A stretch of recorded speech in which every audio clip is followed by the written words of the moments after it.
मंगलम भगवान वीरो मंगलम गौतमोगुणी मंगलम कुंद कुंदायो जैन धर्मोस्तु मंगलम सर्वमंगल मांगल्यम सर्व कल्याणकारकम प्रधानम सर्वधर्माणां जैनम जयतु शासनम।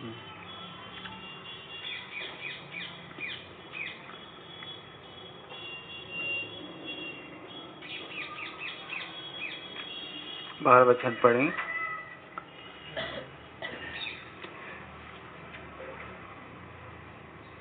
सन्नप्य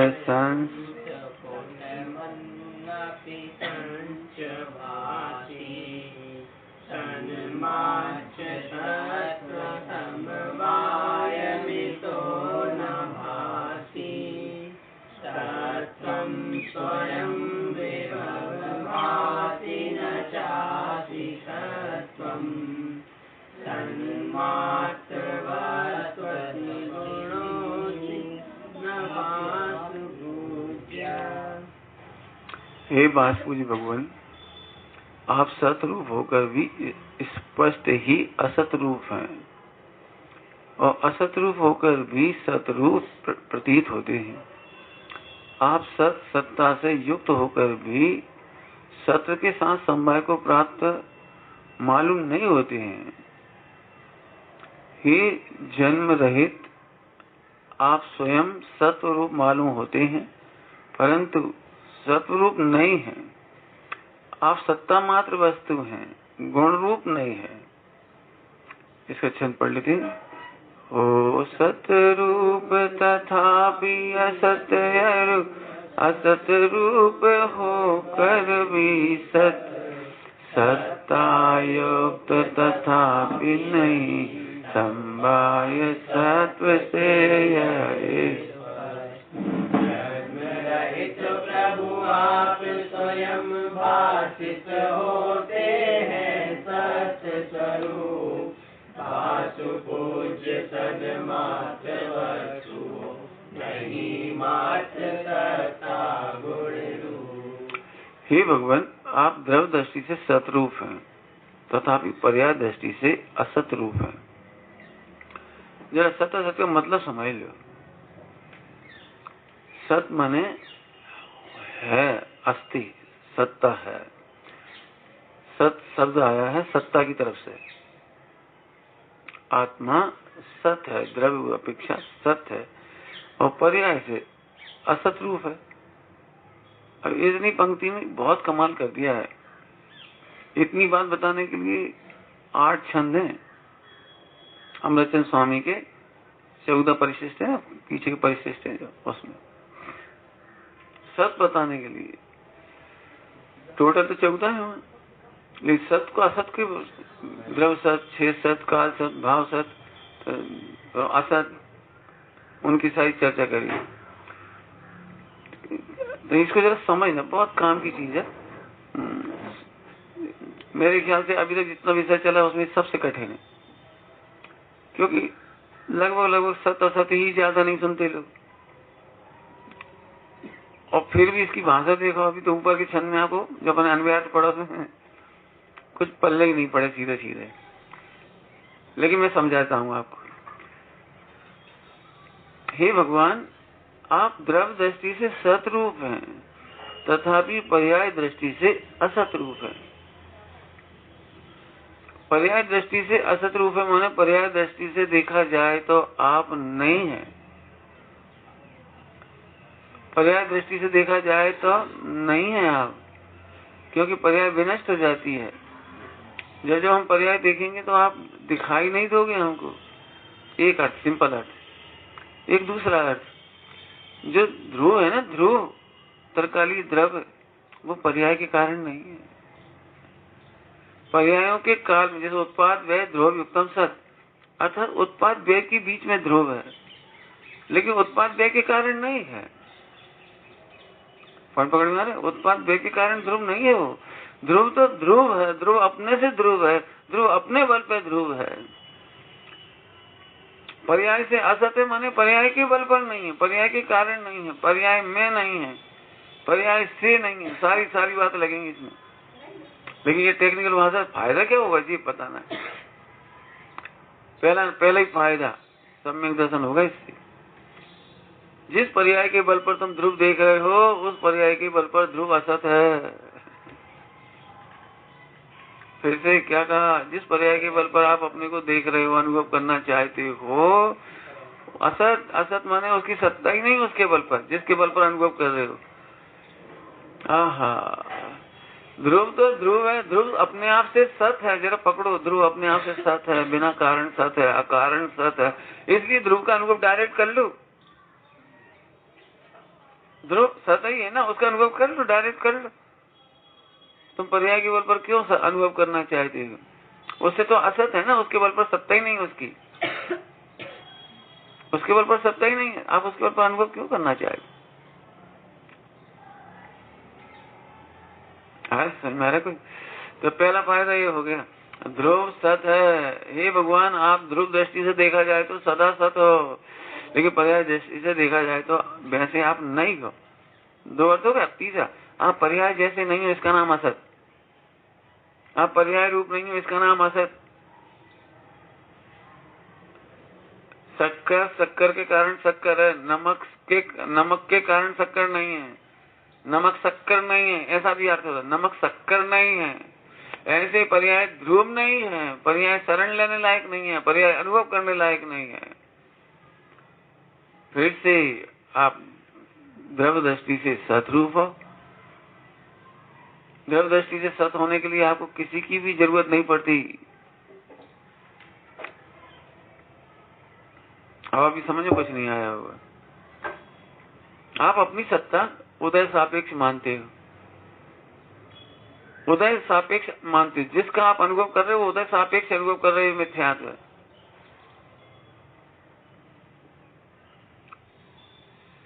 जिसका आपको अनुभव करना है, कल्पना करो नरक में भी सम्यक दर्शन क्यों होता है? क्योंकि आत्मा द्रव्य दृष्टि से सत है, नरक के कारण सत नहीं है। नरक में कर्म का उदय है, पाप का उदय है, भयंकर असादा वेदनी का उदय है, उसके कारण ध्रुव नहीं है। इसलिए ध्रुव का अनुभव किया जा सकता है। हम क्या करते हैं? हम उदय से देखते हैं। कल्पना करो, आज हम सब यहाँ जिन मंदिर में बैठे हैं तो हमें लग रहा है आज बहुत भाग्यशाली है। लेकिन हम कल्पना करो, आज जिन मंदिर में ना होते तो आपके उदय में बीमार होते, क्या हॉस्पिटल में पड़े होते, कमरे में पड़े होते, एक्सीडेंट हो गया होता, मर रहे होते, कुछ होता, अपहरण कर लिया गया होता, तो आप आज अपने को दुर्भाग्यशाली मान रहे। लेकिन उस समय भी आत्मा स्वयं से सत है, और स्वयं से सत नहीं देखना ये दुर्भाग्य है। ये पढ़ाना चाह रहे हैं इसमें से। आप स्वयं से सत हो, मैं भी स्वयं से सत हूँ। आए समझ आ रहे? द्रव्य दृष्टि से सतरूप है, तथापि पर्याय दृष्टि से असतरूप है। माने पर्याय ध्रुव नहीं है, पर्याय ध्रुव नहीं है और पर्याय के कारण ध्रुव नहीं। बहुत अर्थ निकाल लो आप। लेकिन पर्याय ध्रुव नहीं है, पर्याय अनुभव करने लायक नहीं है, संयोग अनुभव करने लायक नहीं है। मैं पर से असत हूँ। एक दृष्टांत देता हूँ, क्योंकि सत असत भाव समझ में आ जाए तो बहुत काम हो जाएगा, फिर तो मैं आगे की बातें समझा पाऊंगा इसमें से। हाँ वही है, वही सत्व है, वही है। अभी देखो, इसमें मैं एक दृष्टांत देकर समझाता हूँ। चक्रवर्ती अपने बल पर चक्रवर्ती है, वो सेना के बल पर है, बोलो अपने बल पर है। लेकिन जब भी चक्रवर्ती का वर्णन करते हैं तो कैसे करते हैं? इतनी सेना, इतनी हजार रानियां, तो तुम्हें क्या लगता है? ओह, तो वो चक्रवर्ती बड़ा महिमाशाली होगा। तो आपने पर से सत माना उसे, आपने स्व से सत नहीं माना। 96 रानियां नहीं होती तो भी उसके ऐश्वर्य में कमी नहीं होती। 6 खंड नहीं होते तो भी चक्रवर्ती के ऐश्वर्य में कमी नहीं होती। उसका ऐश्वर्य है इसलिए 6 खंड है, 6 खंड से उसका ऐश्वर्य नहीं है। ऐसे पर्याय में केवल ज्ञान है कि मिथ्या ज्ञान है, इससे ध्रुव असत है। असत है माने उसकी सत्ता इसके बल पर नहीं है। अभी आपको मिथ्यात्व में कैसा लगता है? वो हम तो दीनहीन पामर आत्मा है। हम ये कह रहे हैं कि तुम स्वयं से सत हो। स्वयं से सत हो माने कभी भी पामर नहीं है। द्रव्य दृष्टि से सत हो माने कभी पामर नहीं है। भगवान के लिए कह रहे हैं, ध्यान से नहीं भगवान, आप द्रव्य दृष्टि से सतरूप हो, माने आपकी सत्ता, आपका आनंद, आपका वैभव, आपका जो कुछ भी है वो आपका स्वयं से सत है। आप भगवान की महिमा कार्य से मानते हो, समोसरण से। आप भगवान की महिमा कार्य से मानते हो, केवल ज्ञान निर्मल पर्यायों से। कह रहे उससे तो है ही नहीं। असत माने उससे तो मेरी सत्ता, उनकी सत्ता है ही नहीं। दृष्टांत देता हूँ आपको। एक स्त्री अपने पति की महिमा करे, कैसे है तुम्हारे पति? मेरे पति बहुत अच्छे, बस मेरे भोजन का पीहर से आता है। तो फिर पति कहां से अच्छे हुए? जिसका भोजन पीहर से आता हो, चूड़ियां सामने वाला देता हो, कपड़ा पड़ोसी देता हो, तो उसने अपने पति की महिमा की या घटाई? सुनो, उस स्त्री का संपूर्ण श्रृंगार पति के आधार से दृष्टांत है। तो पति की महिमा आई। केवल ज्ञान से आत्मा नहीं, आत्मा से केवल ज्ञान है। आत्मा द्रव्यदृष्टि से स्वयं सदा सत है। पर्याय की सत्ता है ना, वो इसके बल पर व्यवहार, ये भी व्यवहार है ये भी। क्योंकि जब पर्याय की चर्चा करेंगे तो पर्याय पर्याय से सत है और ध्रुव स्वभाव से असत है, ऐसा कहेंगे।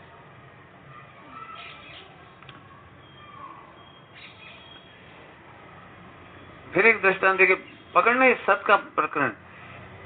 एक पुरुष ने अपनी पत्नी से पूछा, तुमने मेरे से विवाह क्यों किया? यदि वो कहेगी तुम्हारे गुणों पर रीझे हैं, ये सबसे अच्छा होता है।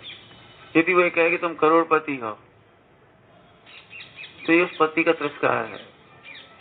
क्योंकि करोड़ रुपए से उसकी सत्ता नहीं है, उसकी सत्ता से करोड़ रुपया है। ऐसे केवल ज्ञान से भगवान की महिमा करें, बासुकीनाथ भगवान की, तो ये उनका तिरस्कार है, ये स्तुति नहीं, ये कहना चाह रहे। आया समझ आ गई पंक्ति का? हे भगवान, आप द्रव्य दृष्टि से सतरूप हो, केवल ज्ञान से सतरूप नहीं हो, मिथ्या ज्ञान से आप सतरूप नहीं हो, भूत भविष्य की पर्याय से सतरूप नहीं हो, संयोगों की तो बात ही नहीं है। बराबर समझ में? अब यदि ये महिमा आपको उनकी आ रही है तो ये महिमा आपको अपनी भी आएगी। मैं भी द्रव्य दृष्टि से सदा सत हूँ। और कितना सत हूँ? जितना सिद्ध भगवान है। छोटा मोटा सत नहीं है। ऐसा नहीं है कि मैं हल्का सत हूँ, विशेष सत है, महासत है, ऐसा नहीं। एक जैसी सत्ता है, तो ऐसा अनुभव करते ही अनुभव हो जाएगा। यहाँ पर आगे इसी प्रकार आप पर्याय दृष्टि से असत होकर के भी द्रव्य दृष्टि से सत हैं। इसी प्रकार आप पर्याय दृष्टि से असत होकर भी द्रव्य दृष्टि से सत हैं। बराबर है? इसी प्रकार आप पर्याय दृष्टि से असत होकर भी, भले ही असत हो, जब हम पर्याय से देखते हैं तो आपको हमारा द्रव्य दृष्टि का सत दिखता है, और जो द्रव्य दृष्टि से सत दिखाई देता है तो पर्याय दृष्टि से असत दिखाई देता है। ये ओवर व्याप्ति हो गई दोनों तरफ से। आप सत्ता युक्त होकर भी न्याय दर्शन सम्मत सत्ता के साथ समवाय को प्राप्त नहीं है। ये मतार्थ हो गया। इसमें मतार्थ क्या मानते हैं कि सत्ता और सत्तावान दोनों न्यारी न्यारी हैं। सत्ता और सत्तावान दोनों न्यारी न्यारी हैं। जैसे मोबाइल बैटरी के बिना नहीं चलता, तो बैटरी इसमें असेंबल करनी पड़ती है ना, उसमें कंबाइन करनी पड़ती है। तो बता मोबाइल की क्या कीमत यदि बैटरी नहीं हो? ऐसे आत्मा अलग है और सत्ता नाम का एक जो गुण है वो अलग है, और दोनों को समवाय को प्राप्त किया हो ऐसा नहीं है। तो कैसा है भगवान आत्मा? कैसा है? अब ये आत्मा में घटा रहे, अरे बासुकीनाथ भगवान में घटाएंगे। पर कैसा है आत्मा? कि जैसे शक्कर और मिठास में समवाय संबंध नहीं है, स्वभाव सिद्ध संबंध है, स्वभाव से सिद्ध है। पीलापन सोने में कोई डालता नहीं है। ऐसे आत्मा में किसी ने सत्ता नाम का गुण नहीं डाल दिया। आत्मा स्वयं से सत्तावान है। शक्कर और मिठास जैसे तादाद में ऐसा है। ये अपने वस्तु समझ लिए। अब बासुकीनाथ भगवान की स्तुति करो। उन्हें केवल ज्ञान किसी ने दे नहीं दिया, केवल ज्ञान बाहर से नहीं आ गया। केवल सत्ता गुण में केवल ज्ञान की सत्ता, अनंत चतुष्टय की सत्ता, सुख की सत्ता किसी ने बाहर से नहीं दे दी। नहीं, वो तप करने से प्रकट हुआ। शरीर में ताकत होती है और शरीर से तपस्या करते हैं तो केवल ज्ञान प्रकट होता है। तो इसका मतलब है तुम समझे कि वो नैयायिक होते हैं ना, नैयायिक, उनके अनुसार समवाय संबंध हो गया। सुनो, जिस समय केवल ज्ञान होता है वो इस देह का किंचित मात्र योग नहीं होता। अच्छा ठीक है, केवल ज्ञानावरण कर्म का अभाव हुआ इसलिए हुआ, ये नहीं, समवाय संबंध नहीं है। केवल ज्ञानावरण का अभाव हुआ इसलिए केवल ज्ञान हुआ, ऐसा नहीं है। बहुत सूक्ष्म बातें हैं, बिल्कुल स्वभाव से सत्य है। आहा, न्याय दर्शन तथा गुण एवं गुणी को सर्वथा पृथक मानकर उनके समवाय को मानता है, परंतु जैन दर्शन गुण गुणी को सर्वथा भिन्न नहीं मानता। गुण और गुणी, गुणी माने शक्कर, गुण माने मिठास, मिठास को शक्कर को सर्वथा भिन्न भिन्न नहीं मानता। सर्वथा लिखा हो, ध्यान रखना, सर्वथा भिन्न भिन्न नहीं मानता। शक्कर और मिठास सर्वथा भिन्न भिन्न नहीं है, कथनचित तो भिन्न है। कथनचित भिन्न का मतलब क्या है कि वो मिठास शक्कर का एक असंख्यात्वा भाग है, अनंतवा भाग है। गुणी बड़ा होता है और गुण अनंतवा भाग है उसका। क्या कहा? गुण अनंतवा भाग है और गुणी अनंत गुना है उससे। इस अपेक्षा से देखा जाए तो भेद है दोनों में, क्योंकि उसमें अनंत गुण है। हाँ, अनंत गुणात्मक सत्ता है वो, और सत्ता नाम का गुण तो एक ही है, अंश अंशी का भेद है। इसी कथनचित तो भिन्न है, लेकिन कथनचित भिन्न अर्थात संज्ञा। अब देखो उसका भी अर्थ खोल दिया, कथनचित भिन्न अर्थात संज्ञा, लक्षण और प्रयोजन अपेक्षा भिन्न मानता है। संज्ञा अलग अलग है, गुण गुणी, सत्ता गुण सत्ता, वान पदार्थ, ऐसे संज्ञा का अंतर है, लक्षण का अंतर है। लक्षण है वो सत्ता को बताता है, द्रव्य सत्ता अकेले को थोड़ी बताता है, द्रव्य तो अपने संपूर्ण वैभव को बताता है। प्रयोजन क्या है? प्रयोजन अपेक्षा भी प्रयोजन, अब प्रयोजन देखो, सत्ता, ध्यान रखना, कुछ कहना है, सत्ता सिद्ध नहीं करना है हमें, सत्ता से सत्तावान सिद्ध करना है। लेकिन सत्तावान से सत्ता सिद्ध थोड़ी करनी है हमको, सत्तावान से तो स्वानुभव सिद्ध करना है। अभेद सत्ता, अभेद सत्ता, अभेद सत्ता का निर्णय होना है, उसका निर्णय हो गया तो उसका अनुभव हो जाता है। ये अभेद का प्रयोजन करना है, प्रयोजन अलग है। हमें सत्ता नहीं देखनी है, हमें सत्तावान का अनुभव करना है। आए समझ में आया? आगे देखो, वह गुण एवं गुणी में प्रदेश भिन्नता नहीं मानता। वह गुण एवं गुणी में, ये बात सही है, प्रदेश भिन्नता नहीं। शक्कर की मिठास कहाँ है? ये असंख्यात विभाग में, ये सर्वांग में है। तो प्रत्येक प्रदेश में मिठास है कि नहीं? ऐसे आत्मा के प्रदेश प्रदेश पर, एक एक प्रदेश पर सत्ता गुण है। यहाँ सत्ता की मुख्यता की चर्चा ज्यादा है ना? भिन्नता नहीं मान, अपितु गुण गुणी के तादात्म्य तन्मय भाव को स्वीकार करता है, अतः गुण एवं गुणी के समवाय को स्वीकार नहीं करता। यद्यपि सत्ता आप सत्ता गुण रूप प्रतीत होते हैं, तथापि आप सत्ता गुण रूप ही नहीं है, मात्र सत्ता गुण रूप ही नहीं है, अपितु सत्ता गुण युक्त है। एक अपेक्षा से गुण गुणी के विकल्प को मिटाकर गुण को ही वस्तु कहा जाता है। पर्याय आर्थिक नय से कहो तो गुण को ही गुणी कहा जाता है, पर्याय को ही कहा जाता है द्रव्य। इसलिए आप सन्मात्र सतमात्र अभेद वस्तु हैं, सतमात्र अभेद वस्तु हैं। अब फिर से पढ़ाता हूँ इस बात को, ज्यादा शब्दों में नहीं उलझ कर सीधे भाव भाषण करो इसका। अरे तुम्हें मिठास चाहिए तो तुमने शक्कर ही ग्रहण करी, जिसने मिठास की महिमा की उसने शक्कर की ही महिमा की, जिसने मिठास का वेदन किया उसने शक्कर का ही वेदन किया। भाई इतना सा कहना है। ओ भगवान, हम सत्ता देखने गए, आप पूरे मिल गए हमें। क्या कह रहे? एक गुण देखने गए, हाँ गुणी मिल गया पूरा का पूरा। और एक काम करो, आप हमें एक मिठास नाम का गुण बेच के दिखा दे, केला का मिठास गुण दे दो, बाकी सब तुम ले लेना, सब पूरा का पूरा तुम ले लेना, हमें तो एक गुण दे दो बस। हाँ, जैसे मिठास के वेदन में केला का वेदन है, शक्कर का वेदन है, ऐसे ही सत्ता के वेदन में पूरा अनंत गुणात्मक भगवान आत्मा का वेदन है। फिर से कह रहा हूँ, फिर से, अभी आपके चेहरे खिले क्यों नहीं?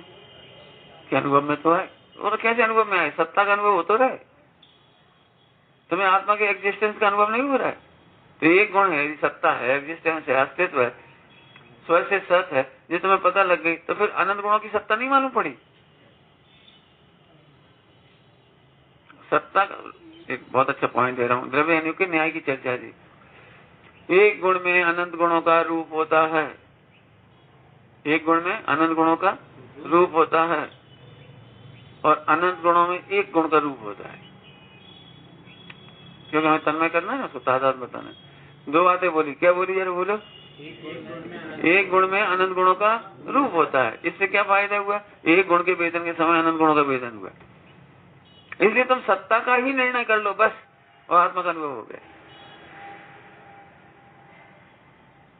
क्योंकि मिठास अकेली नहीं दे सकती, मिठास में शक्कर के सारे गुण रहने वाले हैं, बराबर। ऐसे ही ज्ञान मात्र में, ज्ञान की सत्ता मात्र में अनंत गुणों की सत्ता का अनुभव हो गया। आजकल विकल्प मत करो हमें अनुभव नहीं हो रहा, हो तो रहा है। इमेज मत करो अनुभव की, हो तो रहा है। यदि तुम्हें ज्ञान की अप्रभावीपने की सत्ता सिद्ध हो रही है, ज्ञान मां सिद्धि हो रही, तो पूरे वस्तु की सिद्धि हो गई। यहाँ से कहो द्रव्य दृष्टि से सब सिद्ध हो गया आपको। एक कर, अभी नहीं समझ में आया तो दूसरा अर्थ करते इसका। अभी क्या बोला था अपन ने? अनंत गुणों में एक गुण का रूप होता है। अभी तो उल्टा बोला था इस तरफ से, एक गुण में अनंत गुणों का रूप अनुभव के लिए, और अनंत गुणों में एक गुण का रूप होता है। क्या मतलब? ज्ञान की सत्ता है कि नहीं बोलो? तो ज्ञान में सत्ता गुण का रूप है। वो जो पढ़ा हुआ चिद विलास में एक सवैया आया है, जो कला घट नृत्य है ना, वो सब, हाँ, ज्ञान दर्पण में दिया। तो उसका एक सवैया उसमें चिद विलास में छापा है, आखिरी में उसकी टीका छापी उन्होंने। तो उसमें दिया कला, रस, नृत्य, घट, ऐसे क्या है, रूप, ऐसे सब दिए, प्रभाव, रस, ऐसे सब दिए। उसमें सत्ता गुण को लिया, उसमें ज्ञान की सत्ता, सुख की सत्ता है कि नहीं बोलो? वीर की सत्ता है कि नहीं? ऐसे सबका नाम लिखिए उसमें पूरे, है कि नहीं? इसका मतलब अनंत गुणों की सत्ता सिद्ध हो गई। प्रदेश की सत्ता है कि नहीं? तो सिद्ध हो गई। तो अब दो बातें सिद्ध हो गई। क्या? एक गुण में अनंत गुणों का रूप, ये भी डाइल्यूट है, और अनंत गुणों में एक गुण का रूप। सुनो, आज का भी शंका मत करो। अभी तुम्हें ऐसा लगता है कि तुम्हें कोई स्पेशल चमचमाता आत्मा मिलेगा, ऐसा आत्मा मिलेगा तो उसमें बड़ा मजा आएगा। मजा तो सच्ची समझ का आएगा। आत्मा में कोई टेस्ट तो नहीं शक्कर वक्कर का, तो उसका तो कुछ नहीं होना है, लेकिन तुम्हें अनुभव आएगा ना, आनंद आएगा, वो इस चीज का आएगा। जहाँ ज्ञान जानने में आया, मुझे पूरा आत्मा जानने में आ गया, अब मुझे नहीं चाहिए कुछ। अब तुम्हें सम्यक दर्शन करना हो ना, तो उल्टा लिखो, आप बोलो आपको सम्यक दर्शन चाहिए कि नहीं चाहिए। यदि आपको उत्तर आ रहा है कि नहीं चाहिए, तो आप उसके सतर्क सिद्ध करो इसी 12वें छंद से, तो आपको कंफर्म हो गया। और नहीं तो अभी ये लगा, हाँ बात तो सही, बात तो सही, दर्द दृष्टि सही है, दर्द दृष्टि से नहीं है, वस्तु सचमुच ऐसी है। आगे समझ में आया? हाँ। अब देखो, सत्ता गुण से देखा जाए तो आत्मा पूरा सत्ता वाला दिखाई देता है, भगवान सत दिखाई देते हैं। लेकिन सच्ची बात यह है कि वो सदगुण के कारण सत्ता वाला नहीं है, वो स्वयं से सत्ता है। ऊपर क्या आएगा? द्रव्य दृष्टि से सतरूप है। क्या बोला था? द्रव्य दृष्टि से सतरूप है। हो सकता है नए लोगों को ये थोड़ा टफ लगे, लेकिन बिल्कुल सरल भाषा कर दी आपको। सोना सोने के बल पर है, पीलेपन के कारण नहीं है। सोना में पीलापन तो है, लेकिन पीलेपन के कारण सोना नहीं है। सोना सोना से सोना है। कई बार पीलेपन में अंतर आ जाता है, थोड़ा सा ऊपर मैल जम जाता है, तो सोना नहीं है। क्यों? अभी चमचमाता हुआ सोना खरीद के लाओ, और एक पुराना 10 साल पुराना अपना सोना पहनते पहनते पहनते उसकी शक्ल देखो, तो सोने में क्या फर्क पड़ गया? बताओ। चमचमाता सोने का रेट बोलो, और नहीं चमकने वाले सोने का रेट बोलो। समझ में? इसका मतलब पीलेपन के कारण। लेकिन चर्चा जब भी होती है पीले पीला पीला यही सोना, यही सोना। इसीलिए तो कहा हर चमकती हुई वस्तु सोना नहीं होती। पीलापन है इसलिए सोना है कोई जरूरी नहीं है, पीला पीतल भी होता है, लेकिन सोना अपने बल पर सोना है। ऐसे ये बात पूछ भगवान, आप द्रव्य दृष्टि से देखा जाए तो आप अपने बल पर हो, लेकिन सत्ता से देखते हैं तो आपकी सत्ता भी दिखती है। क्या कह रहे? सत्ता से देखते हैं तो सत्ता भी दिखती है, और सत्ता से नहीं दिखती तो आप अभेद भी दिखाई देती है। समझ में आया? भाषा थोड़ा हो सकता है आपको नए लोगों को ऐसा लगे, एकदम सरल है, महिलाओं को 10 तोले का हार मिला, थोड़ी देर विचार कर करके आनंद लेती हैं और फिर निर्विचार ही आनंद लेती हैं, पहन के भी आनंद लेती हैं और रख के भी आनंद लेती हैं। नहीं समझ में आया? देवेन तुम्हारी जेब में कितने रुपए हैं इस समय? अंदाज से बताओ, वो बात 1000, 500, 500, ठीक, कोई दिक्कत नहीं। तो तुम्हें केवल इतना ही अनुभव हो रहा है कि तुम 500 रुपए के स्वामी हो, बस विचार कर करके कर रहे हो, विचार कर रहे हो 500, 1 लाख, 1 करोड़, ऐसे विचार कुछ नहीं कर रहे हो। लेकिन जो ठसक कहलाती है, ठसक वो पूरे संपत्ति की है, पूरी संपत्ति की। ऐसे यहाँ पर जो अनुभव है वो एक गुण का नहीं है, एक केवल ज्ञान पर्याय का भी नहीं है। केवल ज्ञान का मैं शुरू में भी घटाया, एक बार फिर कह रहे, अभी आपको सम्यक दर्शन की ठसक आती है, मिथ्या है। केवल ज्ञान की ठसक आती है, वो मिथ्या है। हमें तो नहीं आती पंडित जी, हमें केवल ज्ञान की ठसक कहाँ से आएगी? कि सुनो, तुम्हें केवल ज्ञान होने की दरकार है। जिस दिन केवल ज्ञान होगा उस दिन देखना, जिस दिन सम्यक दर्शन होगा उस दिन देखना। तो इसका मतलब तुम्हें उसकी ठसक है, तुम्हें द्रव्य की ठसक नहीं। चलो, यही तुम्हें मिथ्या दृष्टि बना रहा है। आया समझ में आया कि नहीं आया? बस अंतिम दृष्टांत दे रहे इसका, फिर अपन रक्षाबंधन का प्रकरण चलाएंगे थोड़ा सा। अंतिम दृष्टांत, बहुत योग्य लड़का था, युवक, 25 साल का। तो उसका विवाह हुआ तो 100 करोड़ रुपए का दहेज मिला। दृष्टांत है, 100 करोड़, हम दहेज वाले नहीं हैं। 100 करोड़ का दहेज मिला। सारे गांव में किस बात की चर्चा होंगे? खनिया थाना में, बोलो। अरे भैया, बाकी तो लाटरी लग गई, अरे भैया तो बहुत किस्मत वाला है, अरे 100 करोड़ को मतलब कुछ ना कितना पुण्य करोगे, नाना प्रकार की बातें करोगे आप। उस लड़के से पूछो, वो 100 करोड़ के बल पर अपने को महान मान रहे।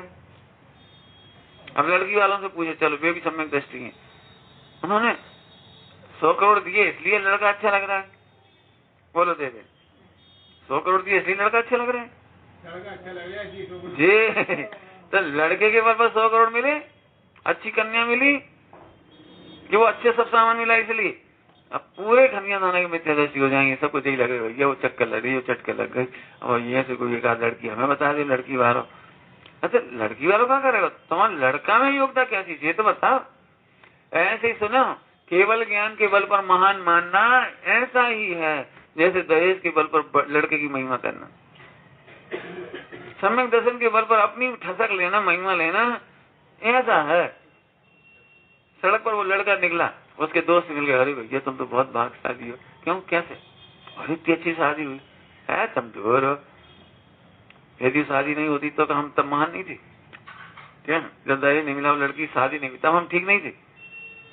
नहीं, तुम तो तुम ही हो, लेकिन मिला बहुत कुछ है। अरे मिला तो बहुत कुछ है, लेकिन है काय के बल पर, ये तो बोलो। ऐसे सम्यक दर्शन से लगाकर केवल ज्ञान तक इस चैतन्य के बल पर है, और वो चैतन्य दृष्टि से सदा सत है। क्या बोला हमने? द्रव्य दृष्टि से नहीं, सदा सत है, ये द्रव्य दृष्टि से कह रहे हैं। अब हम इसे वस्तु का वजन दे रहे हैं, अब दृष्टि का वजन नहीं दे रहे, वस्तु का वजन दे। यह समझो, तुम्हारे पास सदा चिंतामणि हो तो भीख क्यों मांग रहे हो? सोचो, तुम्हारे पास सदा चिंतामणि, भीख क्यों मांग रहे हो? तुम्हारे टिफिन में इतना बढ़िया भोजन है, टिफिन मैंने सिम वाला कौन सा भोजन होता है, जो मांगो वो मिल जाए कटोरे में से। दृष्टांत है, बोलो, और भूखे मर रहे। ऐसे तुम्हारा भगवान सदा सत है तुम्हारे पास, वो तुम अभी भी सम्यक दर्शन की भीख मांग रही है, बड़ा दुख की बात है। द्रव्य दृष्टि से सदा सत है, माना सदा सत है, ये द्रव्य दृष्टि से देखो। सम्यक दर्शन तो नहीं है, तुम्हें याद क्यों आई सम्यक दर्शन नहीं? याद क्यों आई? सम्यक दर्शन नहीं होने पर भी मैं पूरा था, सत्ता, और सम्यक दर्शन होने पर भी सत्ता पूरी है। तो इसका नाम स्तुति है। जे कह रहे, देखो 12वें छंद में स्तुति इसका नाम है कि आप पर्यायों से असत है। नहीं है ये नहीं कह रहे, आपकी सत्ता पर्याय के बल पर नहीं है, द्रव के बल पर। ध्यान रखना, कुछ काम है नहीं। मतलब यहाँ द्रव से सत कह रहे हैं और पर्याय से असत कह रहे हैं, दोनों में एक ही बात कह रहे हैं कि द्रव की सत्ता द्रव के बल पर है, पर्याय के बल पर नहीं है। दोनों में एक ही बात कह रहे हैं, हम अपने बल पर हैं, किसी और के बल पर नहीं। ये भगवान की स्तुति है। केवल ज्ञान के बल पर हो बास पूजनाथ भगवान, तो केवल ज्ञान का तो व्यय हो जाएगा, तो उनकी महिमा का भी व्यय हो जाएगा। सम्यक दर्शन का व्यय होगा तो तुम्हारी महिमा का भी व्यय हो जाएगा। नहीं प्रभु, आपकी महिमा का व्यय नहीं होगा। आया समझ में आ रहा है? ये तो अब चर्चा अपन है इसके लिए। 2 दिन हमसे एक गलती हो गई। पहले तो जिनवाणी से उसी की क्षमा पाना करते हैं कि 2 दिन हमें यहाँ प्रवचन करने ही चाहिए थे, लेकिन हमने सोचा सब लोग उसका लाभ ले लेंगे, लेकिन उसका लाभ भी नहीं लिया और इसका भी नहीं हुआ। और हमने एक बात हमेशा कहते हैं कि रक्षाबंधन के पर्व पर मंदिरों को भरना चाहिए, और हमने ही खाली छोड़ा। और आज ये विकल्प आया, चलो प्रवचन करती। रक्षाबंधन की स्टोरी 3 दिन से कही जा रही, उसमें और नाना प्रकार से पढ़ी जा रही। और मैं तो ये चाहता हूं कि आप अपने समाधान के लिए पढ़ो, स्टोरी जानने के लिए मत पढ़ो। मैं तो चाहता हूं आज यदि कोई दिन भर मेरे से कोई प्रश्न पूछेगा तो मैं इसी कहानी में से आपको पूरे समाधान दूं। ये कहानी 4 अनुयोग गर्भित होते हैं, अकेला अनुयोग तो कोई होता ही नहीं है, लेकिन इससे शिक्षा ले सकते हैं हम। आपकी जो प्रॉब्लम हो आप रखो, जब आप अपनी प्रॉब्लम लेके बैठोगे ना उसे सुनने पढ़ने, तो आपको बहुत समझ में आएगा। बहुत सारी बातें आ चुकी हैं, मैं नहीं करूंगा, आप सुन रहे होंगे तो बहुत ही अच्छा है, नहीं हो तो सुन ले। लेकिन कुछ बातें बिल्कुल अपनी शिक्षा के लिए ले रहे हैं हम। रक्षाबंधन की शिक्षा क्या है? पहली ही शिक्षा है, मुनि राजा के प्रकरण में लिखा है, वे व्यवहारवान होते हैं। व्यवहारवान होते हैं माने उन्हें द्रव्यक्षेत्र काल भाव का भान होता है। जानबूझ करके ऐसे द्रव्यक्षेत्र काल भाव में नहीं जाते जहां पर राजा भी ना हो। नंबर 2 ऐसा लिखा है, सुन, राजा ना हो ऐसी जगह नहीं जाते मुनि राज, व्यवहार नहीं करते, क्योंकि वहां निश्चित रूप से अनेक अधिकारी होंगे और अनेक प्रशासक होने से वहां अत्याचार हो सकते हैं, रिश्वतखोरी हो सकती है, भ्रष्टाचार हो सकता है। अब पता नहीं कौन सा अधिकारी किस मूड का हो, कैसा हो, तो वहां मुनिराजों के व्यवहार करने का निषेध लिखा है। यहाँ पर राजा प्रभावशाली नहीं था उज्जैनी का उस समय। प्रभावशाली कौन था? वो 4 मंत्री, माने अधिकारी मिथ्या दृष्टि है। तो मिथ्या दृष्टि होना अलग बात है, लेकिन सांप्रदायिक विद्वेष जहां पर हो तो वहां नहीं जाना चाहिए।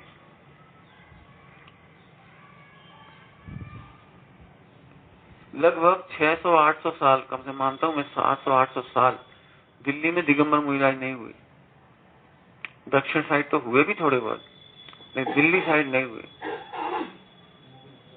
क्योंकि मुगल काल था, सांप्रदायिकता थी। मैंने अपने को तो अभी तक, पहले तो मुझे ऐसे ही लगता था कि केवल हम अंग्रेजों से परेशान थे 100-150 साल, लेकिन अंग्रेजों को तो एक प्रकार से बसियत में मिला मुस्लिम शासन, तो उस समय हमारे प्रतिमाधारी कम हो गए, श्रावक बना रहना मुश्किल हो गया, मंदिर बचाने मुश्किल हो गए। अपने अभी इन्हें याद है, शायद इनके दादा ने सुनाई होंगी बातें या इन्हें पता ही उनके सामने, क्योंकि राजाओं का राज आपने नहीं तो आपके पिताजी ने देखा। अपने यहाँ भगवान का जुलूस नहीं निकाल सकते थे हनुमान मंदिर के सामने, माने कोटेदार जी वगैरह हुए, कोटेदार जी जो आपके दादा साहब वगैरह, इनके समय में राजा से कह करके वो सब बहुत निवेदन करके निकला था, और तो भी सारे आके खड़े हुए थे, पूरे महावीर जयंती के जुलूस नहीं निकलने दे रहे थे।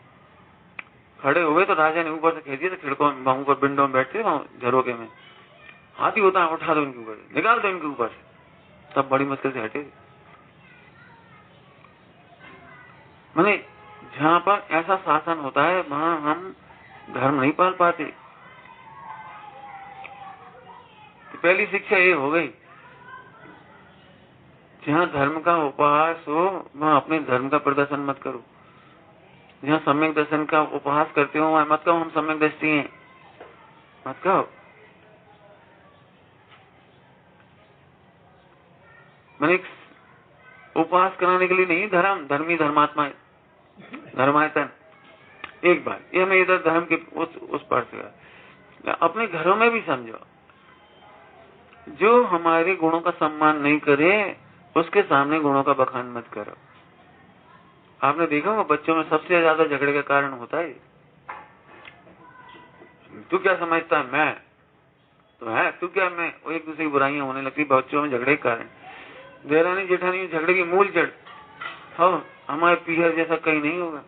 हमारे पीहर में तो घी में ऐसा दाल छौंका ऐसा, मतलब जो भी कुछ हमारे यहाँ से मिठाई बनती है, हमारे ऐसा होता है। झगड़े नहीं करना हो तो अपनी पीहर की बात कभी मत करो।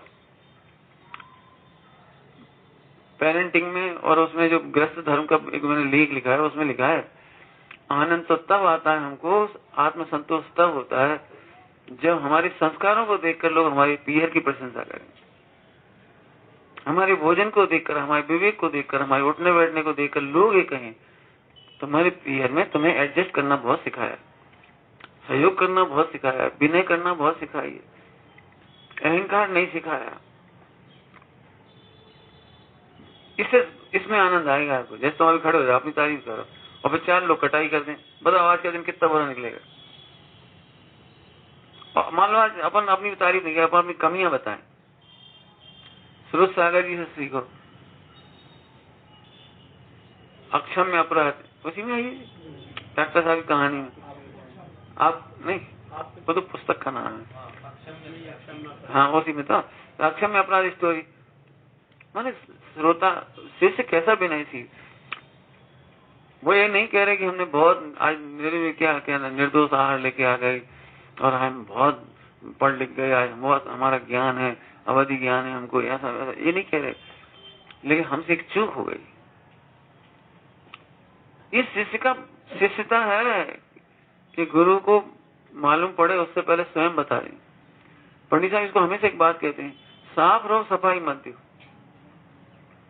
अपराध होने का कोई अचंबा नहीं है। रत्नगढ़ साहबाचार्य जी ने लिखा है, अपराध होने का, दोष होने का कोई अचंबा नहीं है। अचंबा इस बात का है कि तुम दोषों को दोष नहीं जानते और छिपाने के उपाय में भगवान को छिपाते हो। पॉइंट पकड़ के क्या कहा, तुम दोष नहीं छिपाते, दोषों के चक्कर में अपनी प्रभुता छिपाते हो, अपने रत्नत्रय का घात करते हो, अपने केवल ज्ञान का घात करते हो। अपन क्यों हंस रहे थे आज ऊपर परवाया, और कहा बताया पंडित जी, हमने तो 3 लड्डू सुतले कल, आपने मना करी थी, हमने बाबला खा लो। झूठ बोल रहे थे, क्या फायदा, खा लो तो खा लो। ये तो अपन अच्छे तो लग रहा था, ये तो नहीं लग रहा था कि खराब। नहीं हमने कच्ची नहीं खाओ, भगवान की सौ, पेट तो खराब, तो पेट खाया तो क्या।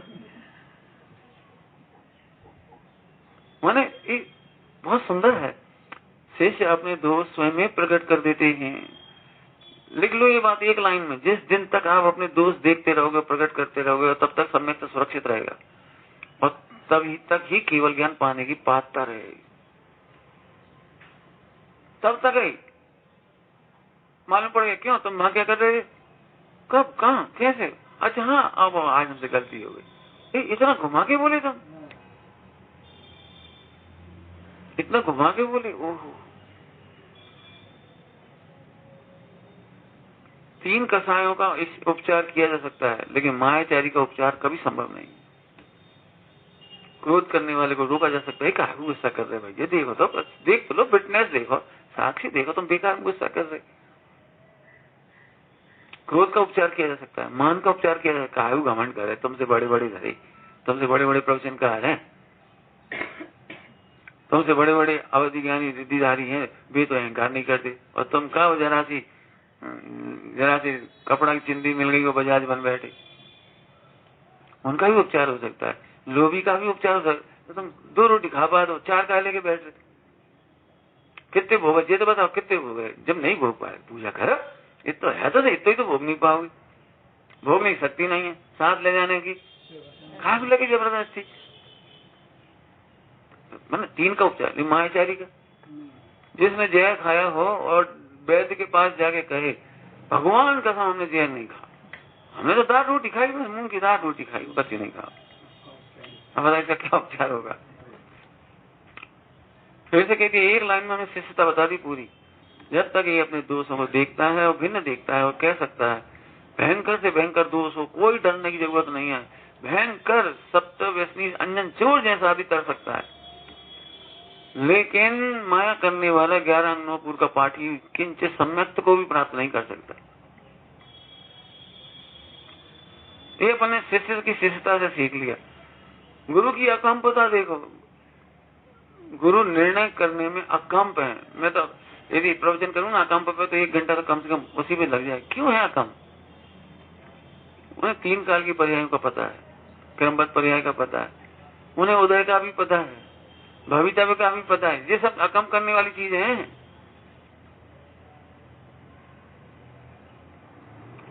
पता चक्रवर्ती की माँ तिलक कर रही कि जाओ 60,000 वर्ष के लिए युद्ध के लिए जाओ। 60,000 वर्ष अब वापस नहीं लौटना है अयोध्या। ऐसे ही मर्जी पड़े तो आगे जल्दी, अब नहीं आ सकते, आप जाएंगे। कल्पना तो करो माँ ने तिलक किया हुआ 60,000 वर्ष के लिए, तो बहुत रोई होगी, बहुत घबराई होगी, ये बेटा कहीं तलवार न लग जाए, कहीं चोट न लग जाए। अकम्प, अरे चक्र रत्न है मेरा बेटा, चक्रवर्ती, जाओ बेटा जाओ।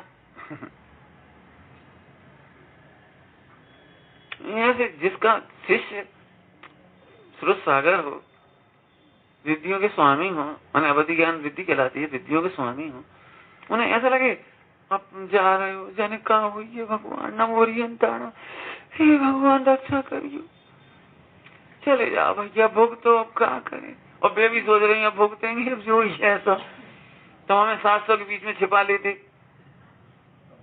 700 के बीच में छिपा लेते, हमें बचा लेते। कितना अकम्प, गुरु भी अकम्प और श्रद्धा से भी अकम्प।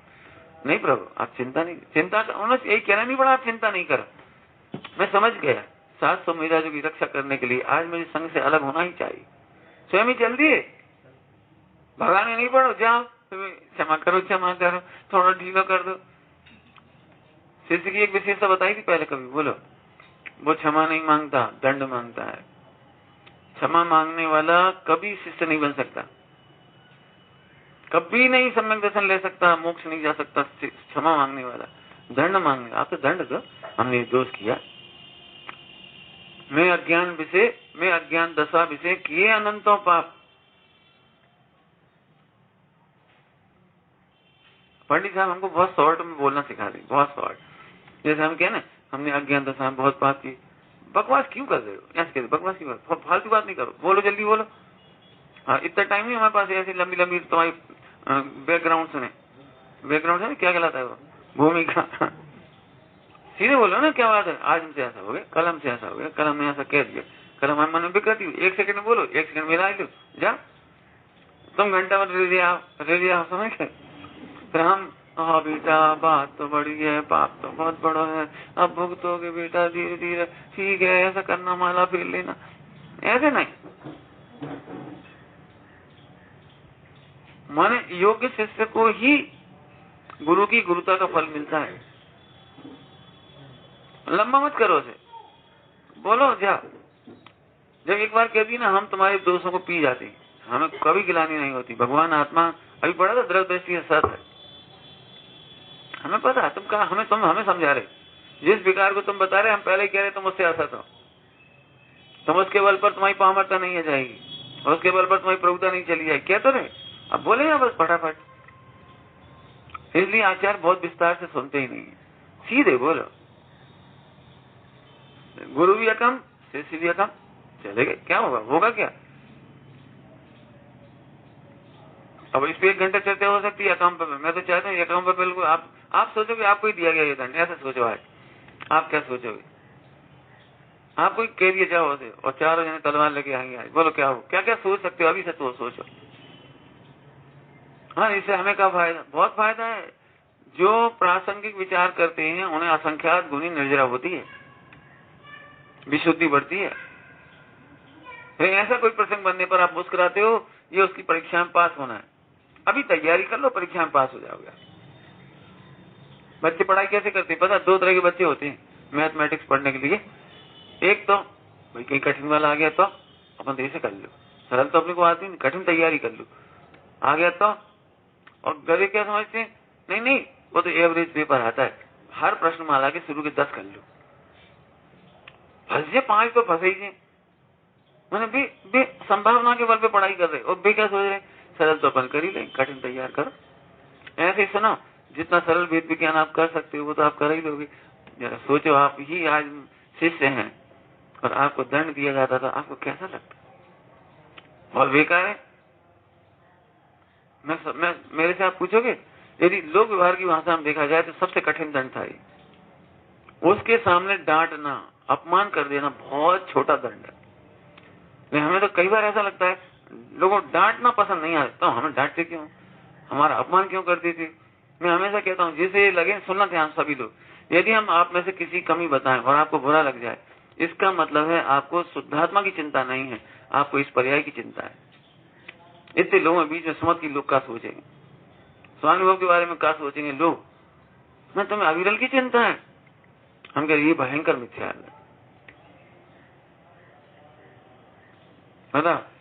तो हम जहर पी रहे थे, मतलब तुम्हें पता नहीं था।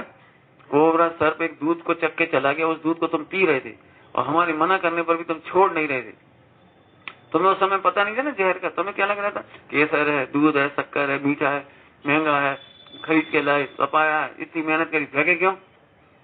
अब तुम्हारा स्याद बात था उस अपेक्षा, और हम इसलिए कह रहे थे मत पियो नहीं तो हम मार डालेंगे तुम्हें।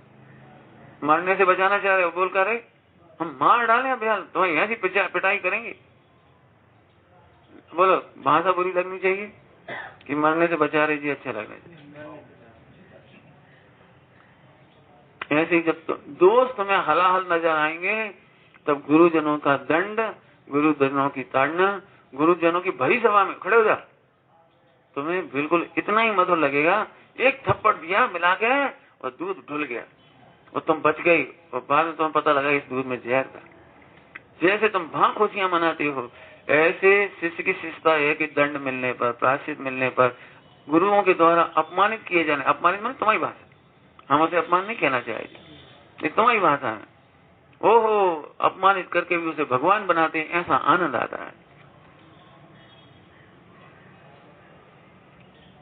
मेरे गुरु, ध्यान रखना, मेरे गुरु मेरा अपमान नहीं करते हैं, क्योंकि मुझे तो उन्होंने शुद्धात्मा बताया है, त्रिकाली ज्ञान बताया है, त्रिकाली भगवान कहकर मेरी महिमा बताई है मुझे, उन्होंने तो मुझे महिमा बताई और वे ही मुझे भगवान बना रहे हैं, वे मेरा अपमान कैसे करेंगे।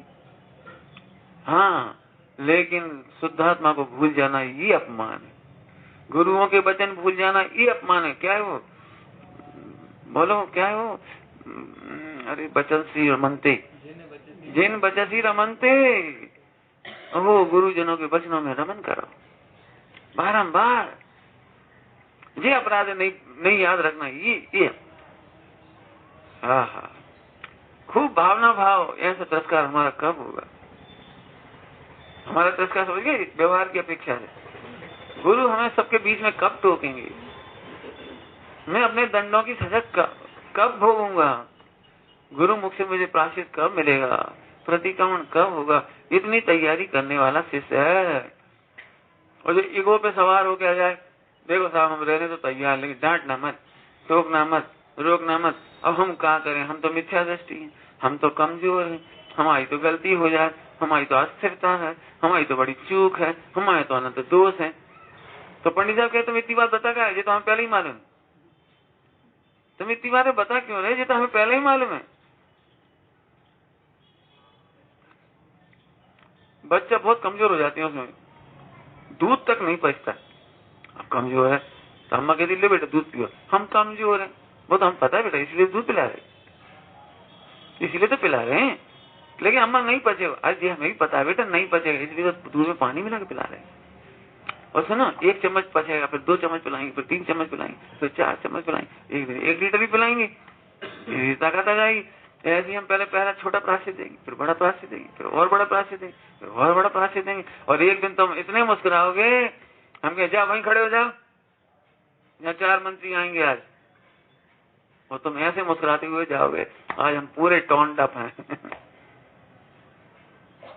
आज हम पूरी तरह से मजबूत हैं, आज हमें आनंद आने वाला है। यदि देह छूटेगी तो केवल ज्ञान होगा, और देह रहेगी तो अतिशय होगा क्या कह रहे, देह छूटेगी तो केवल ज्ञान होगा। आज तो हमें अद्भुत दंड मिला है, प्रायश्चित, और देह रहेगी तो आज का अच्छा अतिशय हो जाएगा, जोरदार चमत्कार होगा, बढ़िया। मेरा कहने मतलब समझ में आया, मैंने ऐसा बढ़िया शिष्य की शिष्य था, ऐसे गुरु की गुरु था। अपने को लगता है गुरु ने दंड दे दिया, फिर बाद में टेंशन ले रहे होंगे, और कौन ने दिया तो बेचारा चलोगा, अब कहा पतो कहा हुई आज रात कहा हुई है, कुछ नहीं, कुछ नहीं। सुकुमाल की कहानी आती, सुकौशल की, दोनों की कहानी आती है ना। लेकिन 3 दिन की आयु किसकी रह गई? सुकौशल, सुकुमाल की, सुकुमाल की। अब उन्होंने दीक्षा दी तो उन्हें तो पता ही था, उन्होंने तो पहले ही बता दिया 3 दिन की आयु। और उनके अवधि ज्ञान मुझे भी झलक रही होगी कौन के निमित्त है। तो कायदे से तो उन्हें ले जाने नहीं चाहिए था। बेटा तुम इतने सुकुमाल, हमें मालूम हम तुम्हें कहा ले जा रहे, व्याघ्री के द्वारा खावे के लाए ले जा रहे, सियालनी, हाँ सियालनी जो भी हम बाल के द्वारा खावे के लाए ले जा रहे तुम्हें। 3 दिन तक भगेगी वो, क्या ले जा रहे थे जिन्होंने दीक्षा दी थी? आज से ही जिंदगी का तुम्हारा सबसे कठिन दिन है, इसके लिए ले जा रहे थे, जानबूझ के ले जाते। तो इसके लिए थोड़ी ले जा रहे, तुम्हें हम बचाएंगे, तुम्हें हम पेड़ पे चढ़ा देंगे, तुम्हें मंदिर में बंद कर देंगे, तुम्हें वहां कर देंगे सियालनी ना खाए, तुम घर के अंदर बैठ जाओ सियालनी ना आए। उन्हें देह की चिंता थोड़ी थी। बेटा एक ही आशीर्वाद है, 3 दिन आयु से सर, देह तुम नहीं, बस इतना ही ध्यान रखना, तुम अपने प्रभु हो, बस इतना ही ध्यान रखना। परीक्षा पास करे, सर्वार्थ सिद्धि चले गए, अतिशय हो गया। दे रहे तो और नहीं रहे तो आगे समझ में आया? ये शिक्षा है, अपने जीवन के लिए शिक्षा है। उलझो मत, जो भी कथा करें उन्हें कभी जवाब मत दो। पहले ही पॉइंट बताया था अभी, कई बार पति पत्नी में झगड़े तलाक तक क्यों पहुंच जाते हैं कि जिस समय पति गर्म होता है पत्नी कह रही हमका तुमसे कम है, हम तुमसे सवाए हैं। अब देर चार जवाब बिगड़ेगा, क्या होगा? और तुम दोनों यदि जैसे एडजस्ट करके रह भी जाओगे, लेकिन बच्चे ऐसे बिगड़ेंगे, फिर बेबी ऐसी जवाब देंगे, पूरी परंपरा खराब होगी। प्रतिज्ञा लेनी चाहिए आज के दिन। ध्यान से सुनना, खराब अर्थ में नहीं लेना, मैं बहुत अच्छी भाषा में बोल रहा हूँ और फिर सफाई भी दूंगा उसकी थोड़ी समझ। मूढ़ लोगों से सिर नहीं मारना। मूढ़ कौन होता है? जो अत्यंत तीव्र क्रोध करते हो वे मूढ़ कहलाते। मूढ़ माने सदा मूढ़ नहीं होते, मैं भी मूढ़ हो सकता हूँ। जितनी देर मैं चिल्ला चोट कर रहा हूँ उस देर मेरा दिमाग काम नहीं करता, मैं समझ नहीं पाता हूँ और चिल्ला चोट कर रहा हूँ, तो उस समय मैं मूढ़ हूँ। उस समय आप हमसे बात मत कर, सफाई देने की जरूरत नहीं, आप बोलो मत ज्यादा। अंतर्मूर्ति में हर व्यक्ति लौटता है, लेना बिल्कुल लौटता ही है। फिर आप प्रेम से आ जाओ, प्रेम से बात कर लो, आपको कहना नहीं पड़ेगा, वे स्वयं कह देंगे, हम स्वयं कह देंगे क्या बताएं आज हमारा मूड क्यों खराब हो गया। जब बोल पड़े बात का बतंगड़ मर गया, लेना एक न देना तो कोई मतलब नहीं।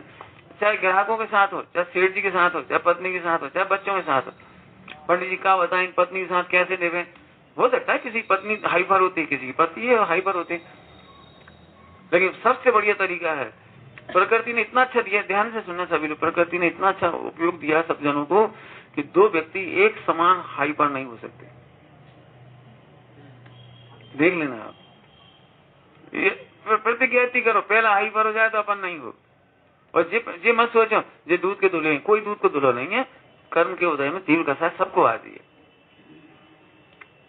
पंचम गुणस्थान तक तो मान ही लो, और जरूरत पड़ जाए तो छठे गुणस्थान में भी इतनी तो आती है कि शिष्य को ताड़ना दे देती, शिष्य को दंड दे देते, प्राश्चित दे देते, निकाल देते। मैंने कहीं भी हो सकता है। मेरा मतलब है ना तो मुइराजों को गलत पहचानो, न शराबक को गलत पहचानो। कभी ये मत सोचो हम तो जब सोच के आए थे संग संग रहेंगे, संग संग शांति से रहेंगे। संग संग शांति हो ही नहीं सकती। यदि तुम ध्रुव के संग रहोगे तो सदा शांति में रहोगे, और कसाय के संग रहोगे तो कभी शांति नहीं मिलेगी। बोलो भाई, निर्गंध भावना में क्या लाइन आई? क्षण क्षण कसायों के प्रसंग ही बने जहाँ, मोही जनों के संग में सुख शांति है कहाँ। तुम क्या सिद्धों के संग रह रहे हो? 2 ब्रह्मचारी भी रह रहे, तो वही है ना। दर्शन मोह चारित मोह जिसको यथा योग होगा ना। तो तुम जी क्यों मान के चल रहे? सभी लोगों को क्या लगता है समाज में कि सब ब्रह्मचारी भैया बिल्कुल नीट एंड क्लीन होंगे, दूध के दुल्हे, बिल्कुल मोम के पुतले। झूठी कल्पना है। उन्हें भी कसाय होती है, उन्हें भी दुख होता है, उनसे भी नहीं रहा जाता है। नहीं तो मुनि नहीं बन जाती, नहीं केवल ज्ञान नहीं हो जाती। मैंने बताया छठे गुणस्थान तक यथा योग पहचानना, आर्त रोध कहाँ तक होते हैं। छठे गुणस्थान तक आर्त ध्यान का है, रोध ध्यान नहीं का, आर्त ध्यान का है।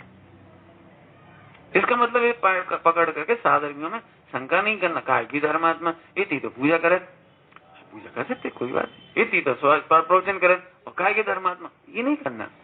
ये शिक्षा है, इससे आया समझ में आया। तो हाइपर होने के बारे में समझना, जब कोई तीव्र बोल रहा है बिल्कुल मुस्कुराते रहो शांति से। 2-3 शिक्षाएं हो गई और आगे बोलो भैया, एक बार कभी नहीं देना जिंदगी में भूल करके। वर देना माने बहुत सारे दृष्टांत भरे पड़े प्रतिमानियों में, वर दिए और फंसे। और कुंवारी लड़के 99% वर दे देते हैं। नहीं समझ में आई कैसे देवे? वैसे तो आगम विरोध है शादी के पहले बात करना, सगाई के बाद, लेकिन फिर भी लगभग आजकल तो बहुत बोल लेती। और ऐसे समय में हर लड़का लगभग 99% कह रहा हूँ वर दे देते। वर समझते, मैं वही करूंगा जो तुम चाहोगी, ये वर ही तो है। तुम इस घर में आ जाओ, तुम्हारे अकॉर्डिंग सब कुछ होगा। क्यों कहा आपने जी तुम्हारे अकॉर्डिंग सब होगा? नहीं, तुम मेरे घर में रानी बनकर रहोगी। झूठ, सर झूठ। हमारे घर में तो भैया बर्तन भी मांजने पड़ेंगे, तुम्हें मेहतरानी भी बनना पड़ेगा, सब काम करने पड़ेंगे। पहले कह दी, पहले ही कह दिया नहीं तुम हंडोला में बैठो, क्या झूठी बोलते। फिर लगभग अभी पता नहीं, मैं कोई कहना मत है, खनिया दाना की कुछ नहीं कह रहे हैं, बाहर की कह रहे। फिर शादी होने के बाद यही उलाहने देती है कि तुम नंबर 1 के झूठा हो। तुमने कहा कही थी, पता है तुमने कहा कही थी बाजी ने? बात जब फोन पे बात कर रही थी, जब तुमने कही थी, मर गया। हाँ बात तुम कही तो थी, लेकिन अब सही बात तो जाए तो तुम झूठ कहा कही थी बात? समझ में आ गया बर देने की बात। 99% लड़के 100 ही है वैसे तो, लेकिन 99% मैंने यहाँ से लट्टू को भी कर हुए, पहले ही झूठी बातें कर दी। साहब कह दो हम ऐसे रहेंगे, पढ़ लेना जिन्हें पढ़ना हो तो। 20 पेज का एक लेख छपा है, 15-20 पेज का एक लेख छपा है, संस्कार उसमें। हाँ, क्या शादी से पूर्व पश्चात से कुछ एक लेख है, बढ़िया पढ़ने लायक लेख है। युवाओं को तो सबको पढ़ना चाहिए, लड़के लड़कियों। लड़कियां भी झूठे वचन ना दें, लड़के भी झूठे वचन नहीं दें। बर समझ गए? प्रॉमिस है एक प्रकार का। बोलो क्या चाहिए, दे दोगे, क्या चाहिए। कई बार लोग कहते हैं हम एक चीज खिला रहे हैं, आप खाना है, आप खाओगे? बोलो खाओगे? भाई ऐसे कैसे खा लेंगे? पंडित साहब ने सिखाई ये बात, हमेशा बोलो यदि हमारे योग्य होगा तो खाएंगे, यदि हमारे स्वास्थ्य और हमारी मर्यादा के योग्य होगा, व्रतों के योग्य हो तो खा लेंगे। पहले क्यों बोल दिया हाँ खा लेंगे? हम आपको एक बात कहें, करोगे? पहले ही शर्त लगा दी, सब लोग सुन लो, पहले ही शर्त लगा दी, यदि योग्य होगा आगम के हम करेंगे। पहले ही मत बोलो हाँ हम करेंगे। क्यों? तुमने करो क्या दिया, करो। थोड़े में ही समझ लेना बहुत सारी बात। बर कभी मत देना, जिंदगी में किसी को बर मत देना। बर का मतलब समझ गए? इच्छा। रक्षा बंधन है, रक्षा बंधन। बंधन मर्यादा को भी कहते हैं, सील की नवाड़ बंधन है। यदि आत्मा की रक्षा करना चाहते हो तो बंधन में रहो। क्या कहा हमने? आत्मा की रक्षा करना चाहते हो, अपने पद की रक्षा करना चाहते हो, अपने ब्रह्मचर्य की रक्षा करना चाहते हो तो बंधन में रहो। बंधन का एक अर्थ मर्यादा होती है। गठबंधन, गठबंधन क्या होता है? शादी का गठबंधन तो समझते हो ना, जो मर्यादा हुई, अब इस पति की मर्यादा में रहना, और पति से कहती तुम इसकी मर्यादा में रहना, इससे बाहर नहीं जाना। ये मर्यादा का बंधन। बंधन माने एक वो बंध तत्व ही मत लगा लो, मर्यादा भी है। बोलो भाई रक्षाबंधन की कहानी क्यों स्टार्ट हुई? कि शिष्य ने मर्यादा का उल्लंघन किया। क्या किया? शिष्य ने अपने साधु पने की मर्यादा का उल्लंघन किया। राह चलते हुए बात नहीं करना चाहिए, मूढ़ों से बात नहीं करना चाहिए। मूढ़ता का अर्थ एक सामान बता दिया हमने अभी, अपने घर में काम आएगा वो। मूढ़ता के बहुत भेद है, मूढ़ता के बहुत भेद है, समझ लेना। यथा योग है ना। हाँ, मर्यादा का पालन करो। इधर बाली ने भी बोलो क्या चाहिए क्या चाहिए, खुद ही फंस गया उल्टा। मैंने बर देने वाले कभी सुखी नहीं हुए। भीष्म पितामह के पिताजी शांतनु ने बर दे दिया था, और शांतनु बाल ब्रह्मचारी रहे पूरे जीवन है। भीष्म पितामह, भीष्म पितामह। अवय कुमार वो क्या श्रेणिक के पिताजी, उन्होंने बर दे दिया। बर देने वाली मैंने स्टोरी पढ़ लो पूरी, सब जगह फंसे, सब जगह परेशान हुए। और हिंदू कथाओं में तो ब्रह्मा विष्णु महेश तक फंसे हैं। उनकी स्टोरियां पढ़ोगे तो ब्रह्मा विष्णु महेश तक सर्वज्ञ नहीं थे। उसने मांगा, हिरण्यकश्यप था, क्या नाम था उसका, क्या होता, अरे प्रहलाद के पिताजी, हिरण्यकश्यप था ना, प्रहलाद के पिताजी। उन्होंने तपस्या करी और शिव जी खुश हो गए। मांगो क्या चाहिए? तो बोले मैं कभी ना मरूं ऐसा वरदान दे। दे के फंस गए। मैंने एक भी स्टोरी सच्ची नहीं, ऐसी बहुत स्टोरी है हिंदुओं में कि अमर होने का वरदान दे दिया और फिर आखिरकार सब गड़बड़ हो रही। मरेंगे कैसे बचेंगे? हमारा मतलब तो ये है, अब अपने प्रैक्टिकल अपने घर की बात कर लें। अपने बच्चों को भी झूठे वरदान मत दे। बेटा हम तुम्हारे लिए साइकिल दिला देंगे, रो लें तो बच्चा, रोने से कोई तकलीफ नहीं है, लेकिन बच्चे की गलत इच्छा पूर्ति, आपको पता है एक बार बच्चा रो करके कोई इच्छा पूरी कर लेता है तो जिंदगी में रो रो कर इच्छा पूरी कराएगा वो आपसे। हमें यही खाना है, पिज्जा ही खाना है हमें।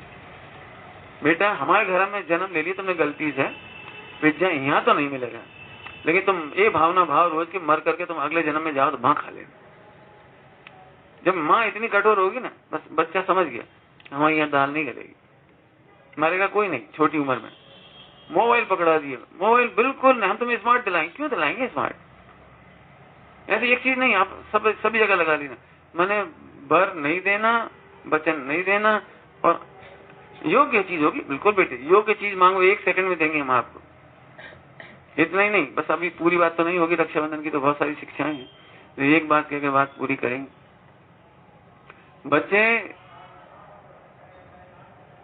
बच्चे से डिस्कशन करो और उसे ये आइडेंटिफाई कराओ कि तुम्हारी योग्य इच्छाओं की पूर्ति एक समय में होगी, योग्य और अयोग्य की कभी नहीं होगी।